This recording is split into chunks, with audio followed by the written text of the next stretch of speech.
Beaumont, candidate for Red Deer North, and I am sitting with Sharon Maclise, the candidate for Leduc-Beaumont tonight.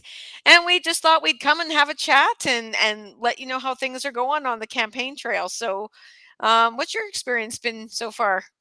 Hi, Vicky. How are you tonight? Great, great. Good. I know you've been knocking on doors and waking up all the neighborhoods in the north, the Red Deer. Yeah. What about Yeah, you? yeah, things are good, going good. But I'm not. I just, as I told you, our Leduc Beaumont CA kind of, it's struggling. So there isn't a lot of support in terms of people, you know, campaigning with me, but I do have some very good people who are. And so I haven't been doing much at all on in terms of knocking on doors. But just I don't know if you heard about the incident. I did post it on Facebook and I posted it on Twitter about the tear down of those signs. Oh, Oh yeah, well, we actually reported it to the police and to Elections Alberta. It was obvious, Vicky, obvious. What happened is on Sunday night, Saturday night, and then Sunday night, three of my helpers went out to post the last of. I have about a dozen or 10 or a dozen big signs, and the rest about 200 small signs, right? So they posted, and when they went around, they planned where they were going to go put them. And when they went around in a few of the places, not all, in many places, they said they went, there were no signs at all, no big signs at all, or any signs, right? But in a few of them, there were the UCP yeah. candidate signs, right? And so anyway, they made sure, I said, well, you put them a little ways away, and yeah, respectful distance, and you put your sign there, right? And there were no NDP signs at all. Well, the next morning they went out to check. We got a call from someone saying one of your signs is laying way over somewhere where they hadn't even been. But anyway, they went out to check all the signs, and they said, people me said, Sharon, probably about 30, 40 of your small signs are gone completely. Some Wow. of them, the wires are sticking up, but other than that, they're gone. And some of them are just strewn around. But he said, and then there was three of the big signs totally missing. You see, what happened was I mounted my signs on those metal poles, Oh, the rebar? the rebar, that, Yeah. yeah, the kind of thing that you use to post a tree or what, to grow a Yeah. tree, and so they said there's a couple of them are gone completely, even with the thing, and others they're just pulled out of the ground. The rebar just pulled out of the ground and thrown up. It's not exactly rebar. It's kind of notched. It's quite a Yeah. heavy. I kind of got the idea from Sarah so Hoffman has one close by here, and right, and they're very good, and they're much easier to put up and not to have to build those wooden signs, right? Yeah. I had some from before, but I don't know where they are. So anyway, and they were just gone. These three signs, big signs, and they're not cheap; they're costly. And what was even more shocking was that Lunty signs, the UCP signs, were virtually smashed. The three of them in those areas were just broken apart. The signs themselves were ripped apart. The wooden stands were broken. Wow. And right in the very spots where Cam's NDP signs, big Wow. NDP signs. That's it's So insane. Like, coincidence or coincidence, I have no problem yeah. saying there is no coincidence there. Yeah. Yeah. Well, And mine that were I had a few, like I had 3 signs that were destroyed. yeah, But I mean, when I did go to replace one of them, I had this older guy that obviously just hangs around the neighborhood, and he just, um kind of homeless guy or whatever, and he said, "You shouldn't go down there by yourself," because when I went to go replace the one broken sign, 'cause he said there's a bunch of kids, like, it was teenagers, he saw it, yeah, and they went in there and destroyed my sign, destroyed one of the NDP signs. I think the fact that they didn't destroy the UCP sign was more so because it was higher. Like, there Right. she Yeah, had, yeah. like, the It big was yeah, 6-foot stands, like, mine was a yeah, little bit lower to the ground, so it was easier yeah. to Well, mutilate. I would have thought that it maybe was just sort of general vandalism, Yeah. except that this guy that had called, he said there was last night, there was a bunch of g guys in a truck with NDP signs on them going out and putting them up. And so the thing is that because of the fact that that was so it just I mean, unless those signs had been destroyed or gone missing before those NDP signs got up, it just, you know, I mean, to me, it was, and I think probably it was some young, helpers of his or whatever that are kind of irresponsible, Mhm. young Yep. people that just think, well, yeah, nobody's around and I Yeah. can get away with this, whatever. So Yeah. it was very disappointing. And so I thought about it and I said, whatever. And Ron and I talked about it and and he said, he's an ex RCMP or whatever, our ex police. So he said, I'm going to go down to the detachment. And then they told him, they said, yes, definitely report it to Mhm. send us a report and we'll send it on because they said, Well, it it's is kind like of you said. obvious. I mean, things, signs go missing and the odd one, whatever, but it just is too coincidental. And and the thing is, to me, is that if in fact Mr. Heenan knows who, like, normally if you're running a campaign, who's going out to Mhm. post signs and that you said they're where they're going in that. So he could easily have reached out because we definitely reached out to Yeah. him. He could Yeah. have reached out to them and said, "Were you guys in the area? What did you see? Did you see were Mhm. those?" But anyway, Yep. so all in all, though, yeah, it's going pretty good. And how do you feel about Red Unicorn? Honestly, and I mean, this is kind of almost a little bit more self-centered remark that I'm gonna make, but, going out door knocking, getting really validated. Like, I was starting to feel like society in general was just so polarized from what I believe. Uh-huh. And the more doors I knock on, I realize we're way more alike than we are different. Yeah, And it's really only on social media, and it's really only in the fairy tale world where we're this polarized. We're like when we read the media and we read, the newspaper articles about, even Daniel Smith being radical, which is kind of, I think, a little bit funny. yeah. When you start talking about ideas about, collecting our own taxes or doing things that would be responsible for Albertans. You go talk to the average person door to door. They're all in agreement. They want control back over their lives. They want to have more of a say over what happens to their dollars, what happens in their community, what happens in their school, what happens in their hospitals. And, and that's pretty much our platform, right? Like, we're trying to bring the say back to Albertans. Right, except I will take a bit of exception with that in the sense of the divisions. Hmm. Not I agree that a lot of it takes place. A lot of the Hmm. hostility takes place on social media. Hmm. But the polls reflect it too, Vicky.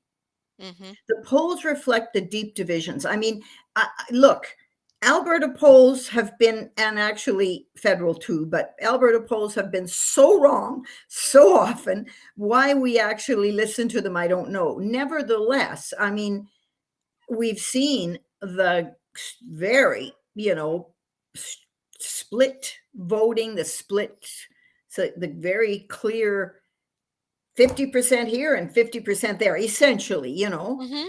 and so there, yeah, I think there is quite a division in the country for sure, and even here in Alberta. Alberta has changed so much, Vicky, since I first came on the political scene.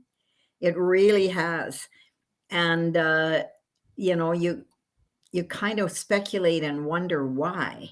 And from my point of view, I put a lot of that responsibility on our federal government Hmm. in the sense that, and not just Trudeau, although he No. is just really out there, right? But one after the other of the fact that Albertans, and then of course the pandemic happened and all that thing with the truckers and all that. I mean, it really just polarized people. It encapsulated the divisions in a very stark way. I mean, in a very stark way. You couldn't look away from it, right? No. And so now, and it people have become emboldened. They've become emboldened by social media. Yeah, and social media, you get to say what you want, and it gets shut down. And we know all the, they don't want you to, you have to mouth the orthodoxy and the narrative, the government and media narrative.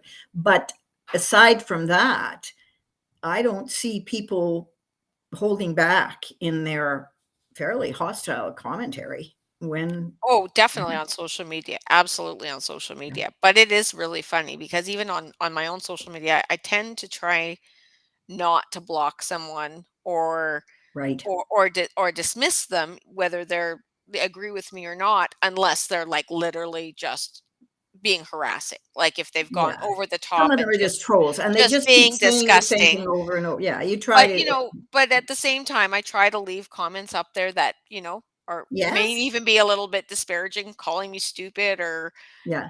whatever, like, but I find even when I respond to those, because I don't respond to them in a way of No. like, I want to know why you think that. Right. So you go back and you ask people, even on social media, you don't know them, they don't know me. Yeah. But you go back and you'll ask them a question like, I'll get something like, "Oh, you're a waste of time," or Yeah. something, just something No, they as they simple as don't. that. It's rare that you get somebody And that actually addresses the debate. and so Rare. And so it's like, I'll go back and I'll ask, okay, why do you think I'm a waste of time? Like, why do you think this? And then all of a sudden they block you and then they're off your, and actually it's kind of nice because they root themselves out because they don't want to answer the question, and they Yeah. make it so I can't message them. So they block me and then they go away. Yeah. So Oh no, it's really. it's just it's kind of interesting to listen to people and But I'll tell you, I in my and I deeply miss not having debates. I you know I grew up on that. I was in a family where we debated all the time. We argued and debated. But then I went to university, and I actually was on the arts and science debate team.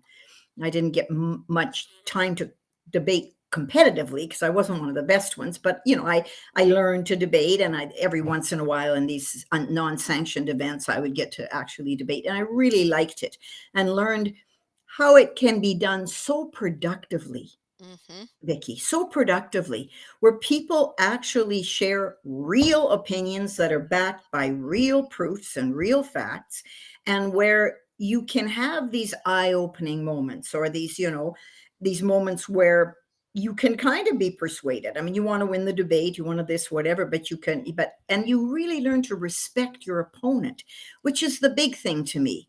I Well, mean, that's what we don't have in legislature. We no, don't have it in the House of Commons. There is no respect anymore. Like, they no. don't even respect each other, so how do they work together? Well, they don't. Yeah. They But don't even work. yeah. And a big reason for that is because, we've become quite, how will I term it? Gutter politics. Like, now everybody's a liar. We're all calling each other liars. Mhm, It used to be, you just didn't do that, Vicky. I don't know. mhm. Maybe you haven't been around the political, but for many years long, you didn't, in the House of Commons, you didn't call somebody a liar. You didn't, now it's just commonplace. And, because it's true. But I know. and so consequently, every time that sort of thing happens and something maybe worse happens, it just coarsens the discourse. It just Mhm. makes everybody more, say, the more hostile thing the next time. So I don't know, but I mean, I quite enjoy listening to, even though he's a federal politician, and I don't know how much better he's going to be than anybody. But I really, for the first time in quite a while, I've enjoyed listening to somebody like Pierre Poilievre. Like, he is so sharp, and he know, he the points he makes They're hard hitting and they're very direct, but they're always dot on. They're always something that you can sort of say, yeah, exactly. Yeah, exactly. Because you've seen it, you've heard it, you. So the thing but talking about our campaign and why and all that. And so in the forums that I was in, I wanted very much to make clear as I could. I found often the questions, Vicky, like, why would the first question not be, why are you running as for the independence party, or why are you running as an independence candidate? Like, because Mhm. obviously, I would ask Lunty, why are you running as a conservative, as a UCP candidate, as opposed, or why are you running as a NDP? The idea is that we all are branded to a great extent by our party affiliation. We should be, Yeah. but I never got that question.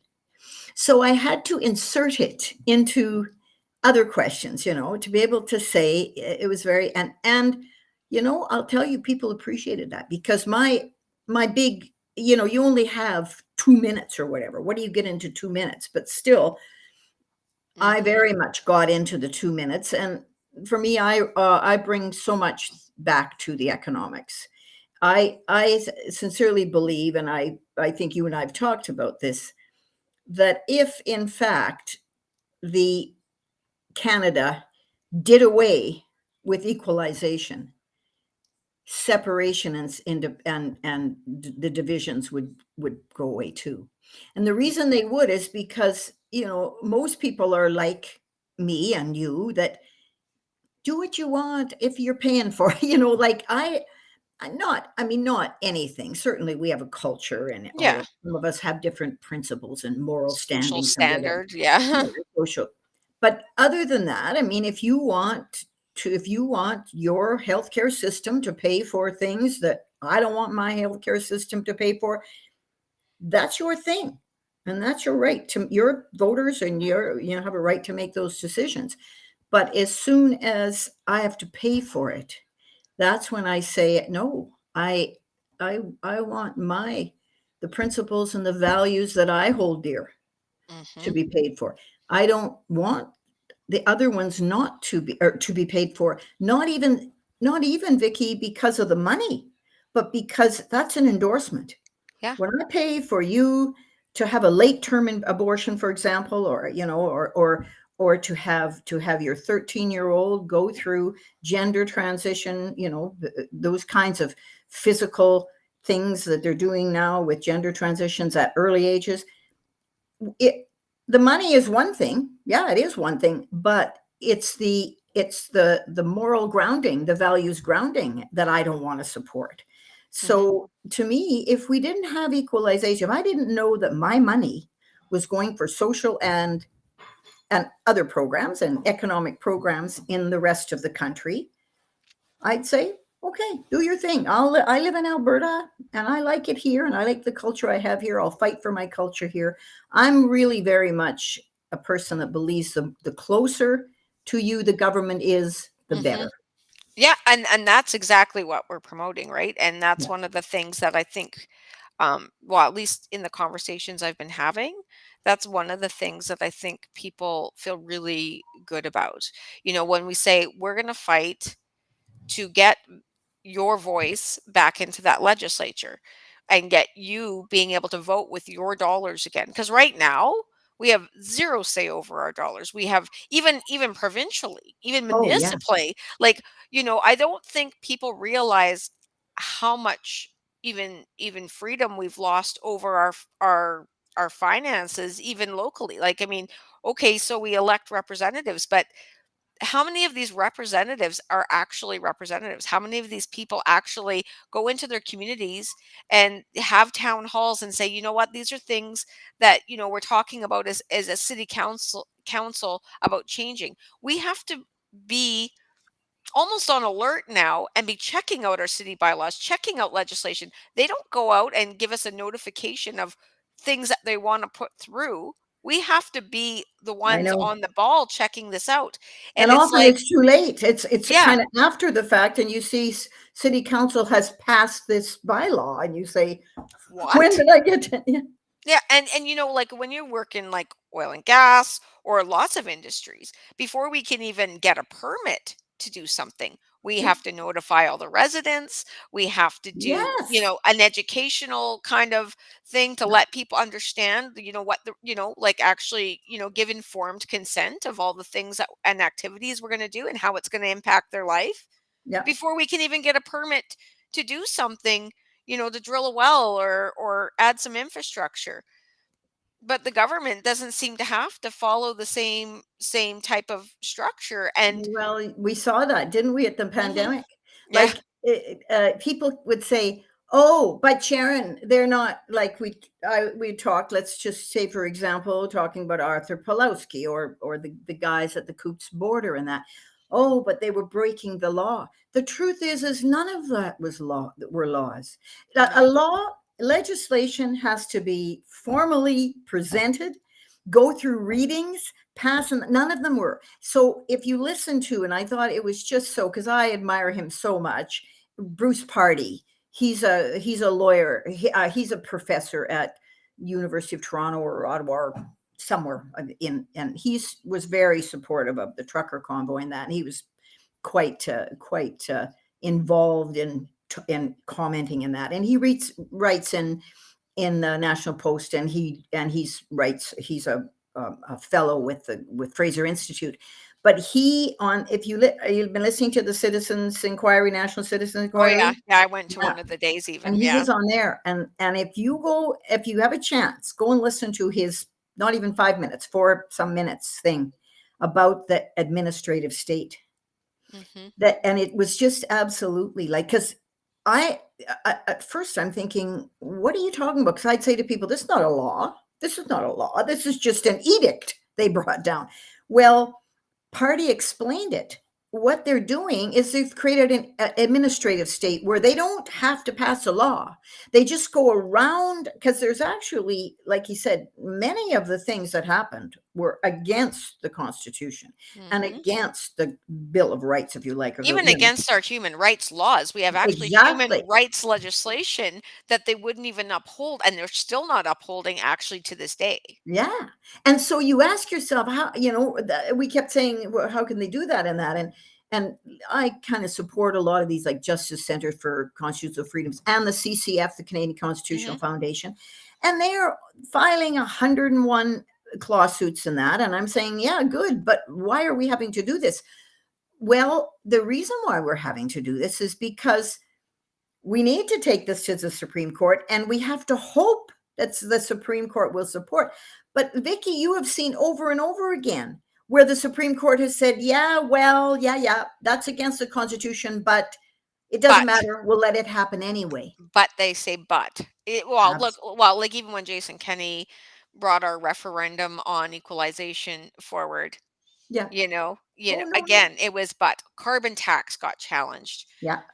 Same thing. Like, Yeah. that like they Oh, don't there's care okay, if it follows our I've written constitution. down there's easily a half dozen or more court cases that virtually were but But But so, so I've said, because I give quite a bit of money, so I asked some questions, and I said to John Carpe after, I said, John, we're failing right, left, and center on these lawsuits, and even the people at Justice or at the CCF, we're failing so often, but I understand why it has to happen, and this is, Vicky, in my opinion, we need to do this, but then we have to have provincial governments that have the guts to apply the notwithstanding clause.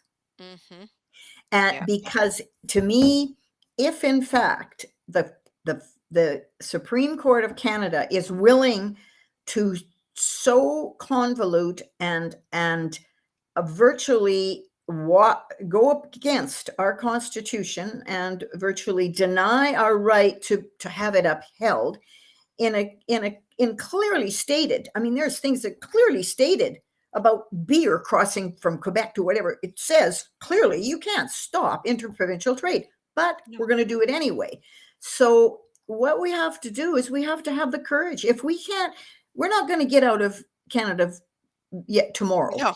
No. or yesterday, or in No. the meantime, we need to be electing governments and people like you and I who will go there and who will put the pressure on governing parties, because we Mhm. can't be a governing party with 14 people. And maybe next time, but Yeah.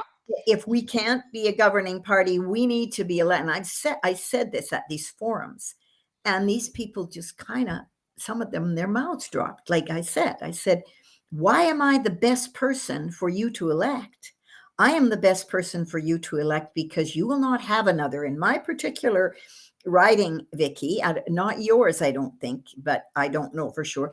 In my riding, they have had a backbencher for 15 years.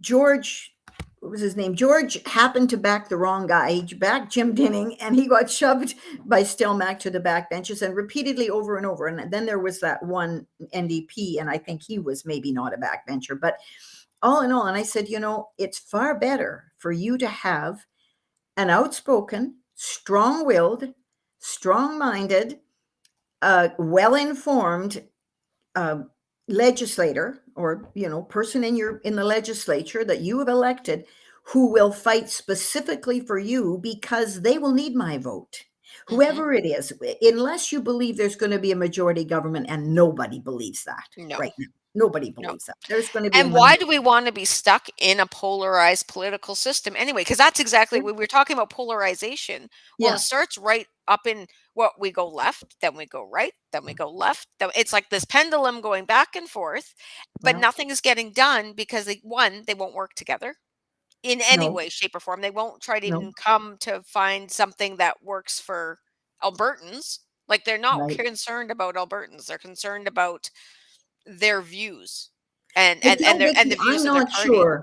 I'm not sure that polarization is worse than, because you have to remember that I was right in the forefront of the Wild Rose, right? Mhm, So mhm, clearly, I was one of those people and groups of us that it started with the Alliance, who broke mhm. away and started the Alliance, and then the Wild Rose said, "You Alliance, you're no good either." And I'm not sure polarization is any worse than years and decades of a government that got more and more moribund, that got more and more. You want to talk about not listening, not caring what your electorate, they knew. It was like, oh yeah, we know we'll get elected. And I will tell you, I would write to these people and I would whatever. They didn't even bat an eye. They could have cared less what I thought, what I said, whatever.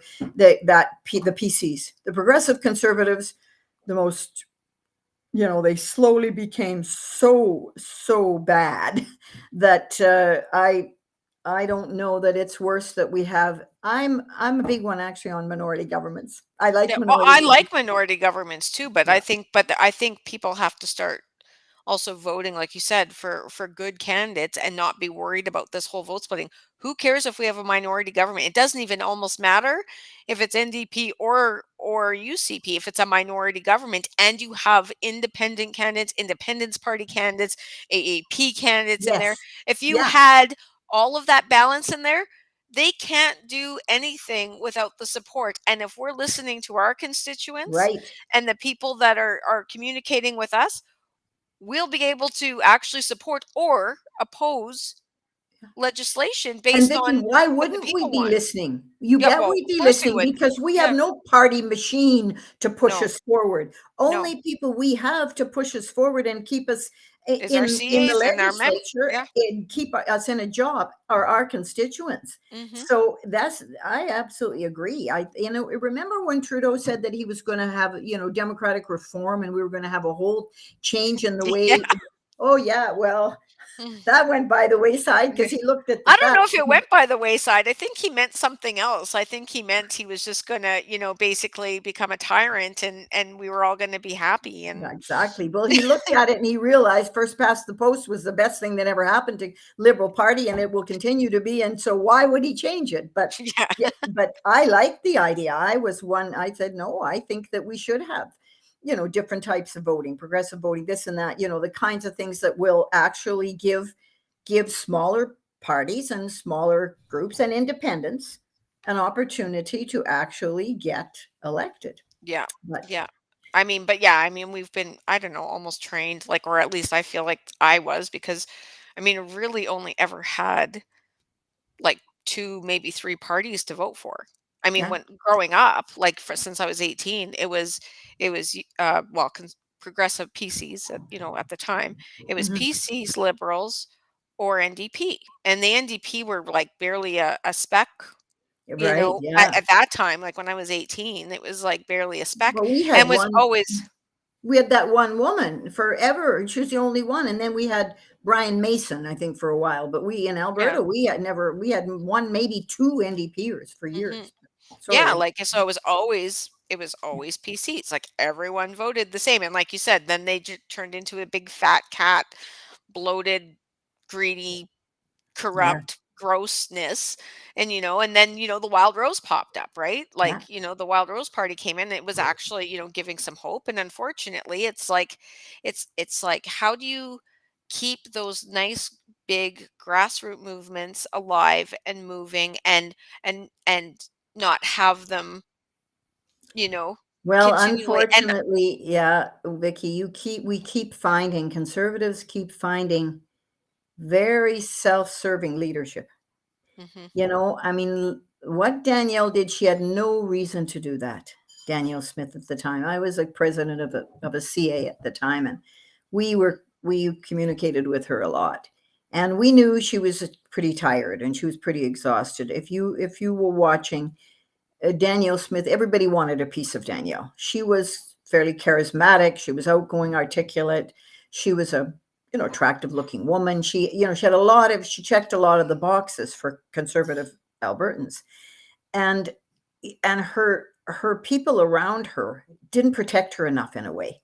Like, you're the leader, yes, and you've got to be out there, but you also have to be able to have downtime. You have to be able to have rejuvenation time. I remember she just had no time. She was just constantly being pushed in front of the public, and she became really exhausted and whatever. And we heard about it.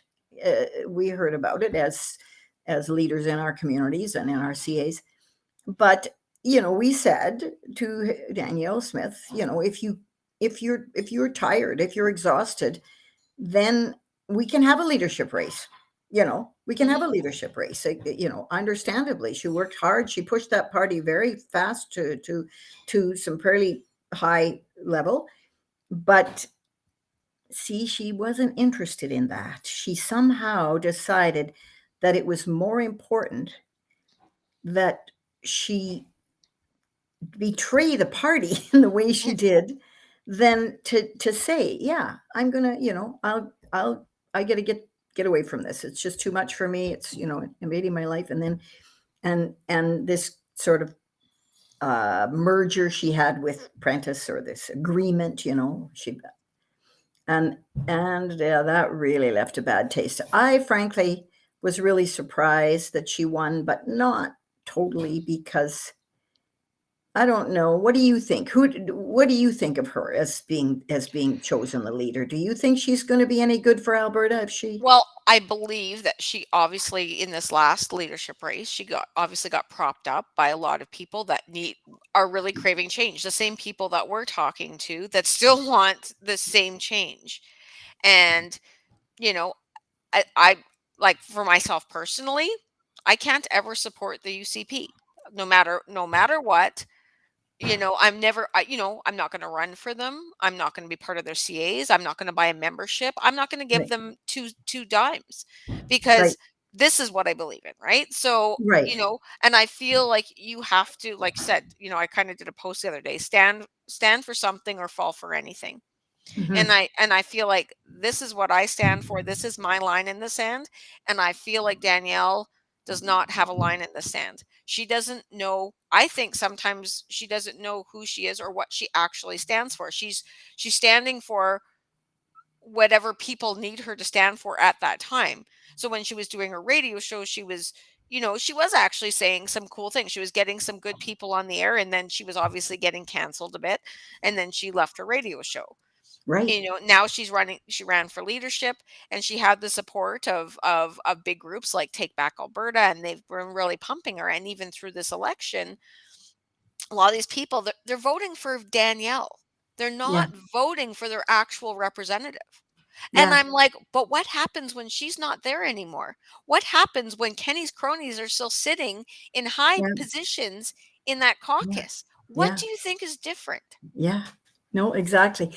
And you know what I noticed too, Vicky, is that in these forums and that I nobody would well, first of all, I have to say that I can't believe it. These moderators, you didn't dare. Like they didn't even want you to challenge the other person, forget about saying anything nasty. Well, that was off the carpet. And that's okay, but they didn't want you challenging anything. The moment I tried to challenge Lenty on something, the guy jumped all, oh, just tell us your opinion, like it was. But anyway, so the thing is that what I noticed is the audience, none of them challenged him or any of us on the last 4 years or 3 or whatever, Mhm. like, what's going on here? You are the same party, and I tried to point that out a few times. You guys, we have to remember, this isn't the party, as you just said, this isn't the party of Danielle Smith.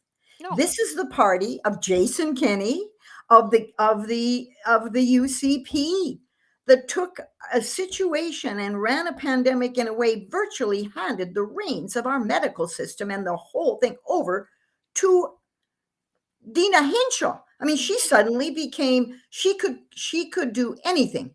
Talk about the administrative state. She had nothing holding her back. She could declare whatever she wanted, and it was immediately went into effect. That was Jason Kenney. Jason Kenney, in many ways, betrayed our resource industry. He never stood up for a lot for. He brought the federal government to us. He was a Mhm. federal politician, and he just wanted to discipline Alberta into place so that we would just continue to keep electing federal liberals. And well, I mean, you weren't part of the Wild Rose when we had that merger. It was just blatantly obvious, and some of us, a lot of us, were not happy. Harper and his cronies came along. They virtually ran that whole merger thing. That whole thing was orchestrated by Ottawa. And Brian Jean, of course, an ex backbencher of Ottawa, went right along with us, took us down the garden path, and before we knew it, we were embracing. I mean, we had this party on its knees, the progressive conservatives. What did they were Oh, left with, six or something or nine seats? They were left with almost nothing. Instead of us just saying, you guys, come on board. Come on board. You're conservative. You're like us. Come on.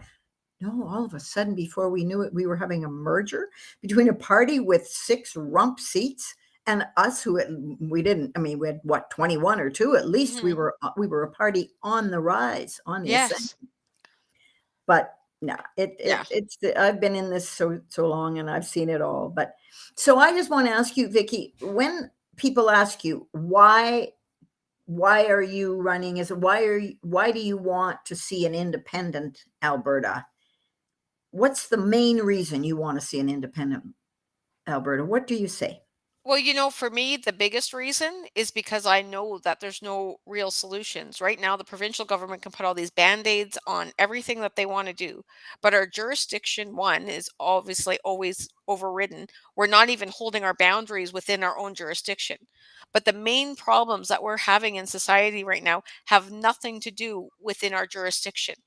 The only real change that can be made is by having that referendum on independence, getting obviously a positive vote, and enacting that Clarity Act. That is the only way we can have a constitutional change. And I really, like, we need our own constitution. Our own constitution doesn't even include property rights.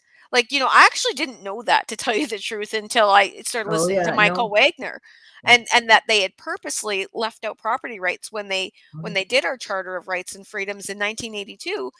Yeah. we we don't Well, have that was property Pierre rights. Elliott Trudeau. He made sure of Yeah. that because you see, he had tried to, of course, nationalize our resource Mhm. rights, and he Mhm. knew that property rights kind of comes along with that. A lot of the things that Albertans fight for, which is gun, the idea that I can own and Mhm. and use a gun. Mhm. They're all kind of part and parcel, and even like the resource thing, right? The idea that we can drill and we can produce on our own terms, right? Yeah. These really are foundationally property rights in a lot of ways, aren't they? They are. They're all You don't property come in and rights. take my gun. That gun is my property. As long as I bought it and own it legally, I own it, I have a license for it and Mhm. whatever. But the thing is, yes. But I want to just ask you because I didn't quite. So you're saying you use that word jurisdictionally. What can you elaborate? You say we can't do this jurisdictionally. Like you mean the separation of provincial and federal rights and Yeah, yeah, so the separation, I mean, we can't control our immigration policies.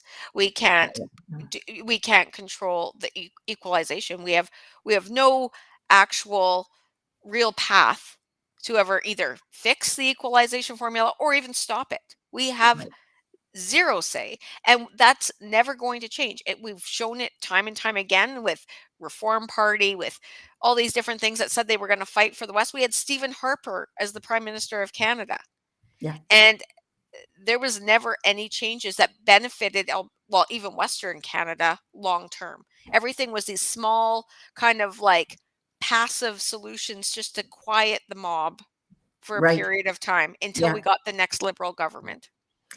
Okay, so that is very much. And I mean, I articulate it kind of more succinctly in that, but for me, that is the message that I bring is that we it's not as if we have a choice.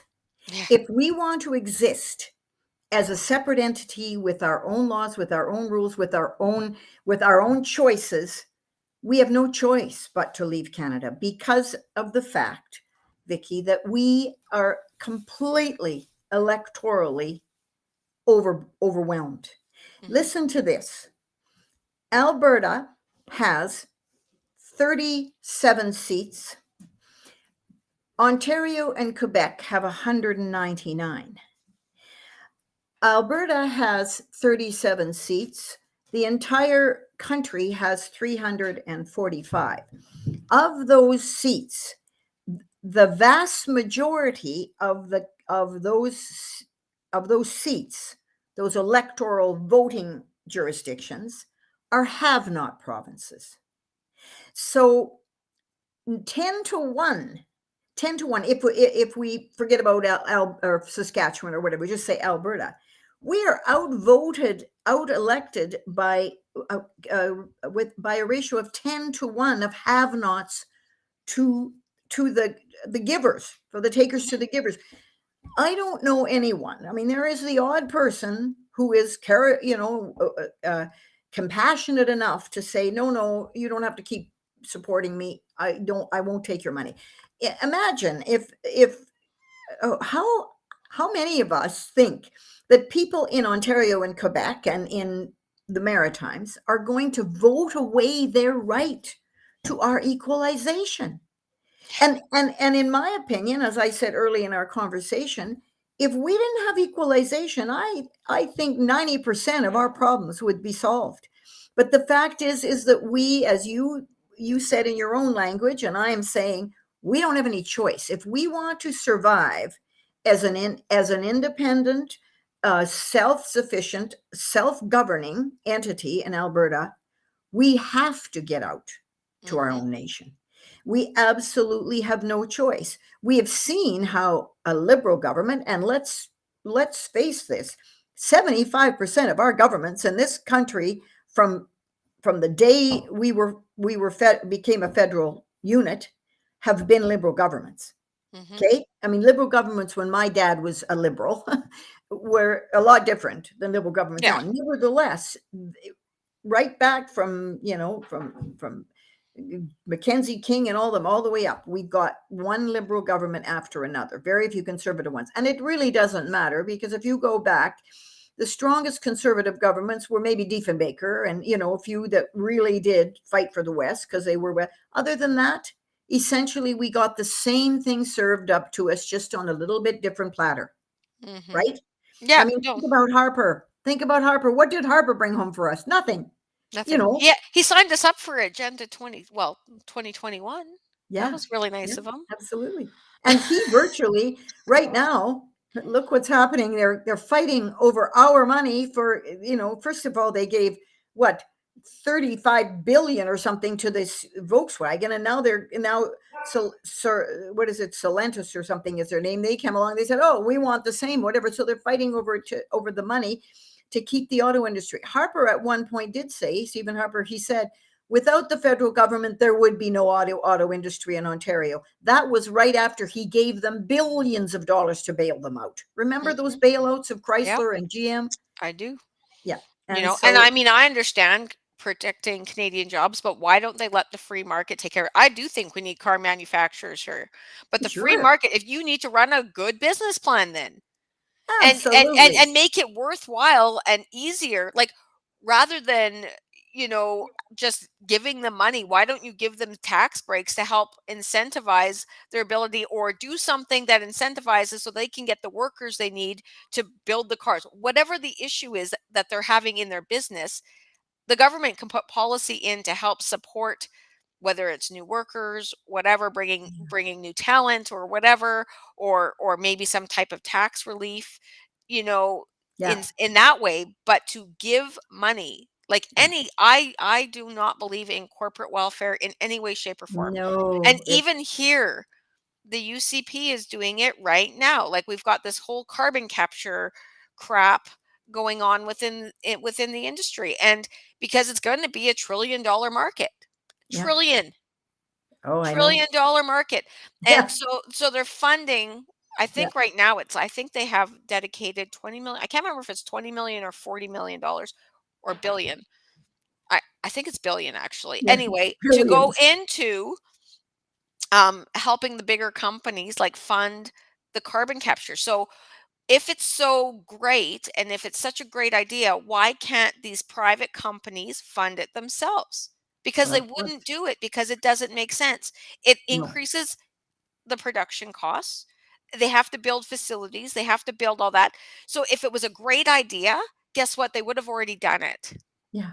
But you know what the thing is too, Vicky? It's a vicious circle. It's an absolutely vicious circle. If you start handing out money to one, you have to hand it out to that. I mean, we see that right now. And one of the reasons they're saying is, well, in order to compete with United States, you see, we're now not just competing with with each other, with these companies within Canada. We're competing with what's happening in the United States.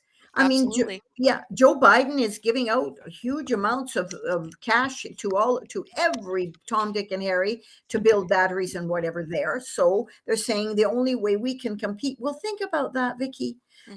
That's a never ending. It's just a never ending uh, swallowing of our resources. Yeah. Like, I get to give to you, and then I get to give to you, so it's just a vicious circle. These are not, we call them private companies. How private are you if you're Hmm. getting a whole bunch of tax funding? But then again, let's just forget about corporate welfare. Yeah, that's horrible. Hmm. But what about unions? What about our public sector unions? You and I, Vicky, we pay for these huge transit systems that never make a dime and make a dime, never pay for themselves. We pay for all of these big public services.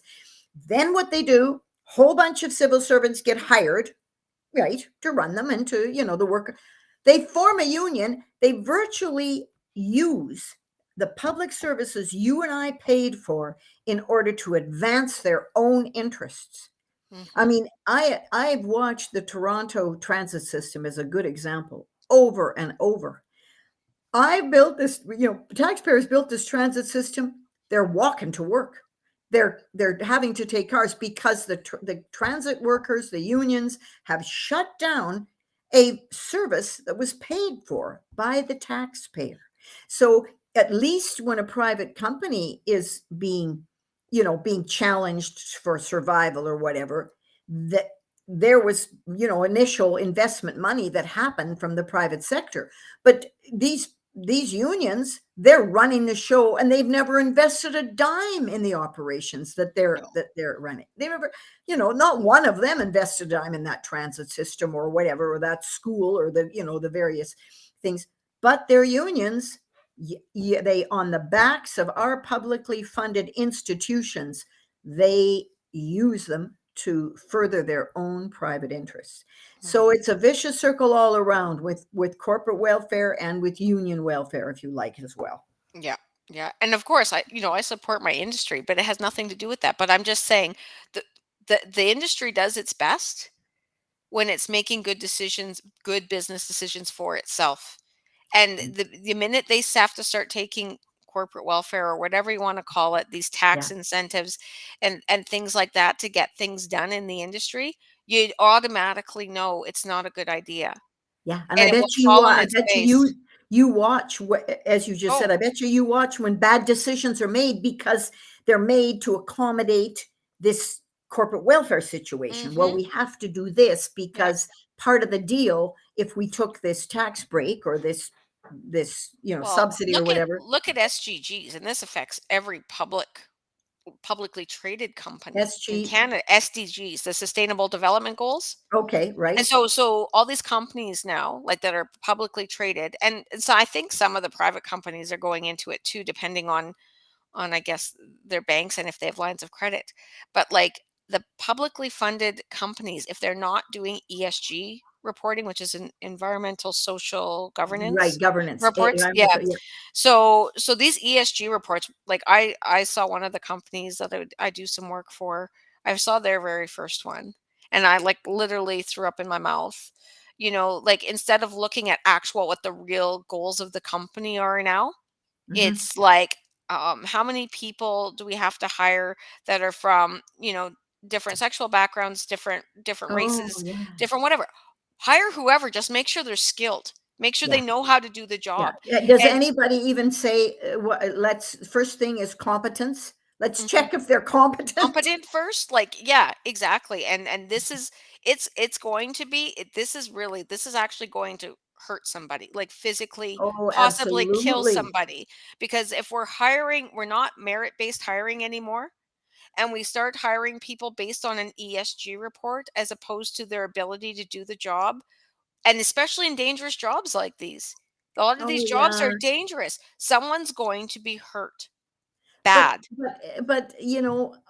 all jobs are, those are, Mhm, you're right. Those are dangerous jobs. They're physically dangerous.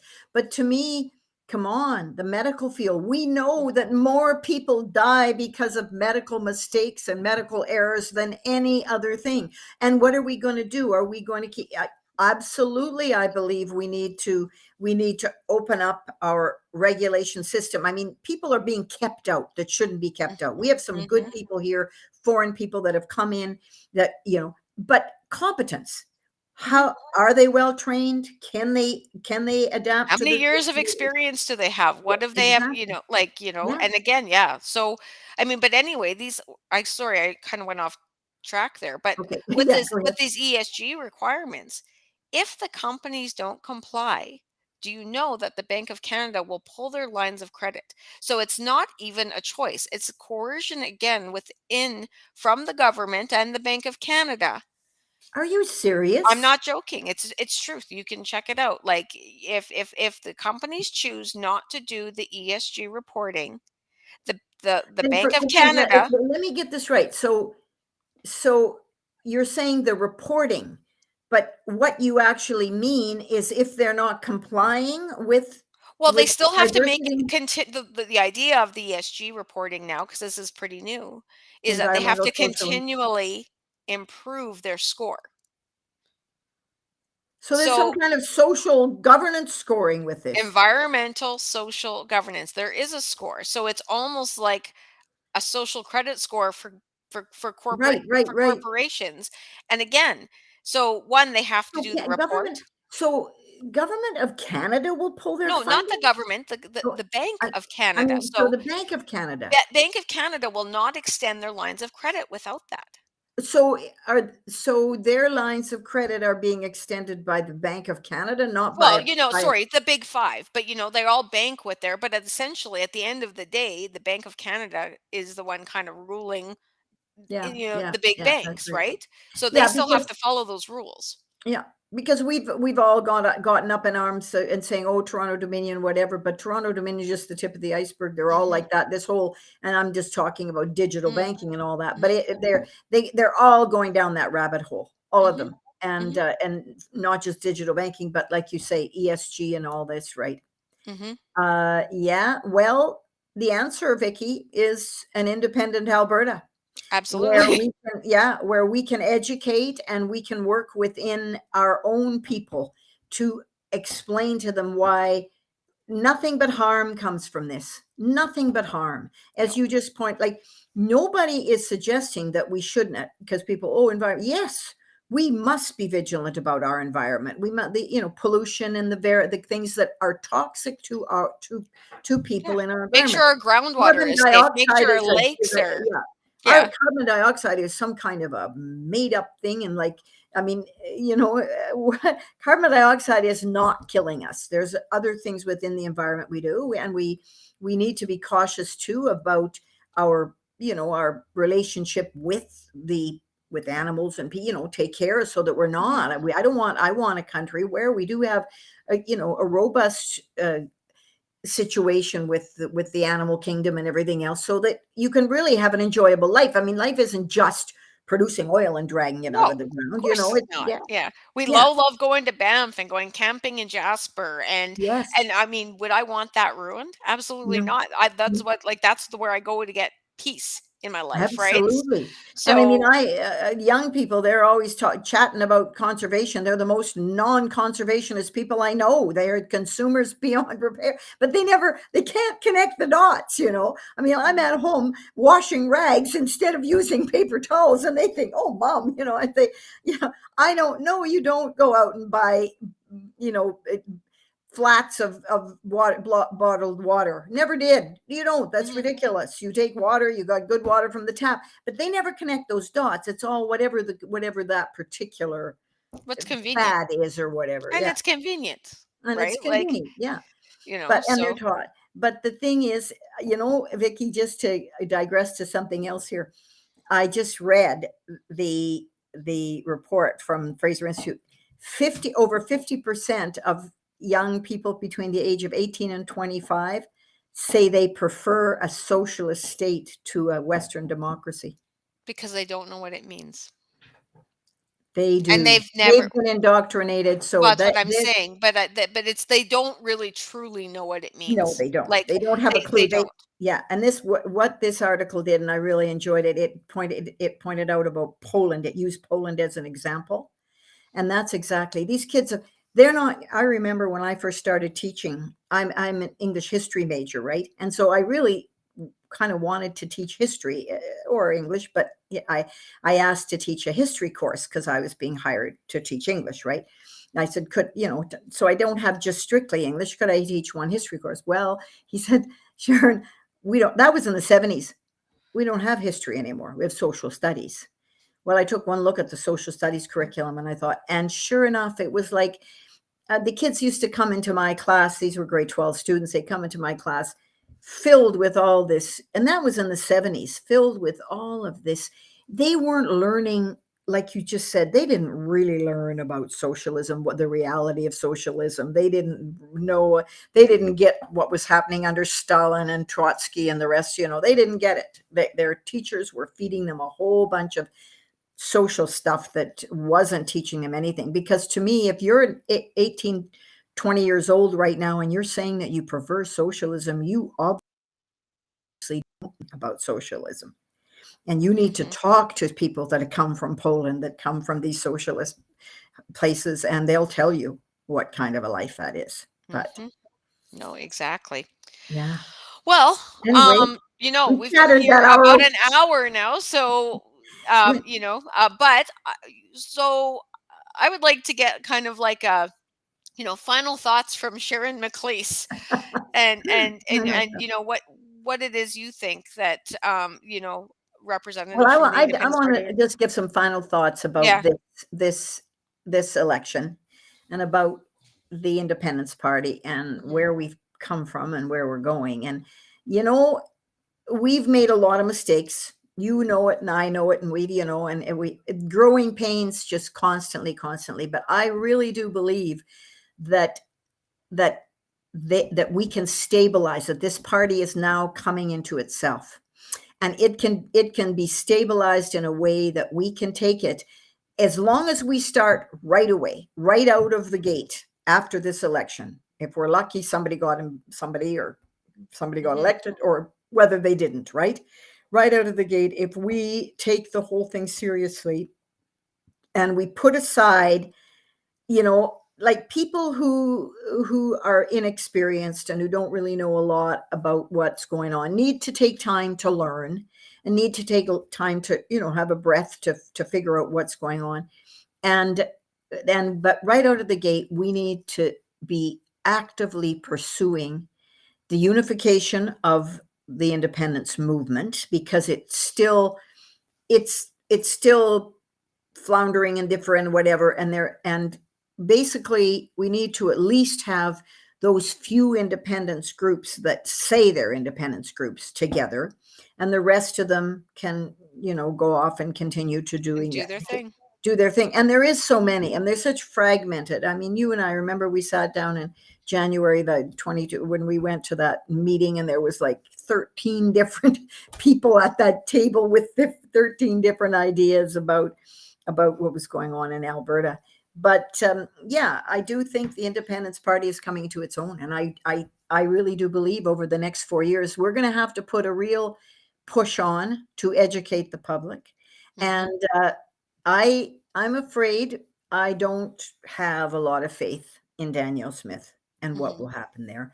She's backed away already from so many of her promises. She's been, and I. The thing is it's easy for Rachel Notley to go after Danielle Smith, because Rachel Notley has kind of never been in the public eye except as a politician. Mhm. Danielle was, and yes, people who are on radio shows, in the media or whatever, they have opinions, and they state Mhm. those opinions, and they they build audiences based upon that. So yes, Danielle Smith did state some things that were maybe experimental, maybe controversial, whatever. But at any rate, she, as a radio host in that, she explored some very good things.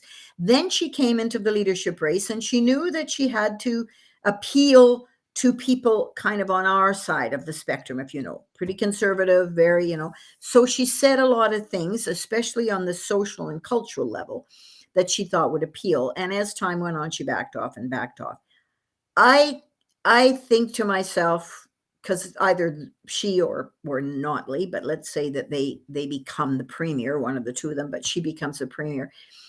I am pessimistic whether she's going to move back towards her Mhm. conservative values. So the point is that we have a really good chance to be able to push very hard from our end of it to say, look, if Danielle cared about Alberta, if she did in fact put Alberta first, these are the things she would be doing. And Mhm. if she's not doing them, you got people who wanted her to, and they had such faith and voted for her because Mhm. you thought she was going to save you again.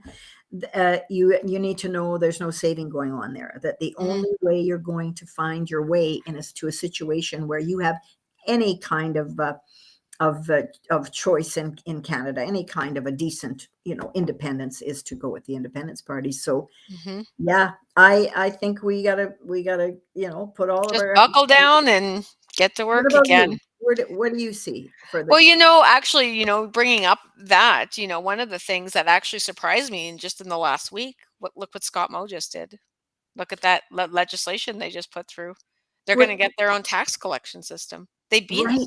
Yeah, I'm like, to me, that's great news. Just to yeah. even see one province Oh, and that take is, some of their sovereignty like back, like to actually pull something in outside of the federal grasp. I'm yeah, like, and wow, that's an important one too, Vicky. it is That's an an important important one. one. Oh yes. Like, so I mean, seeing that was actually, even though it's in another province, I'm like, somebody's doing something. Yeah, yeah. And in So many ways, Scott Moe has been very, he said, No way. We're not going to do Yep. that. You think that we're going to destroy our economy because this is what you want, Trudeau? It's not going to happen. I mean, And his look at language. what he was able to do. He was even able to pull the NDP government in Saskatchewan in alignment with himself. He was able Absolutely. to work with them. I know. And, No, like, no. I'm like, why is it so different? Like, why is it so different here? Like, But why? you know what, Vicky, all of that bodes well because Mm, it's very tough to be kind of on your own, fighting a battle mhm. the fact that Mo is as definite and strong. He's such a solid guy. I find him a very solid guy. And of course, I know separatists there in Saskatchewan who complain about him quite a bit, but still, he seems like a solid guy. I mean, yeah, I'm hopeful that because he's there doing what he's doing and being and not pulling any punches about doing it, that Danielle Smith, because Rachel Notley certainly won't, she will align herself with Trudeau and we'll be back down that garden path. But if Danielle Smith does get elected and her people, I think with the being able to hold hands with Scott Moe and do a lot of stuff. And that in particular is really important. If we can get Mhm. our taxes back here, that's enough. Mhm. That's huge. I think that's just one Yeah, great big step that we need to take. big But step. anyway, yeah, I guess well, with my final statement, I guess I would just like to say that yeah, like we want to be here, we want to put pressure um, on this government, whether we win seats, whether we don't win seats, no matter what, like we've just got to keep that continual pressure. We can't stop, we can't slow down. Maybe we'll take a little bit of a couple week breather so we can, Yeah, get our wind back and yeah, and go again. But I mean, honestly, for me, at this point in my life, this is it. Like this is my journey. yeah, Obviously I still have to work and I still have to do other things in my life, but this to me is the most important thing I've ever done and continues to be so. And I don't know, for me, I'm in this for the long haul, and I think if people really want true representation, they really need to vote in candidates like me, like you, like our other 12 yeah. candidates in the Independence Party that will actually be there to be their voice. And I think So, we'll open their eyes. Vicky, mhm. you and I have worked together now for quite a while, and we've always had a strong, principled stand on things, and we will continue to. And it's good to have somebody like you and I to be able to work hand in hand Yep. with that you can count on. They're not going to back away. They're not going to, not going to quit. They're not going to fall by the wayside. They're going to keep on making Alberta free again. Yes, there we go. All right. Right. Thanks Well, so you have much. a great night. Thanks for the Yeah. chat. Good This luck. was Good awesome. luck with your Yes, good campaign. luck to you. I guess we'll see next We'll week see. what's going Yeah. on. All right. Okay. Good Good night. night.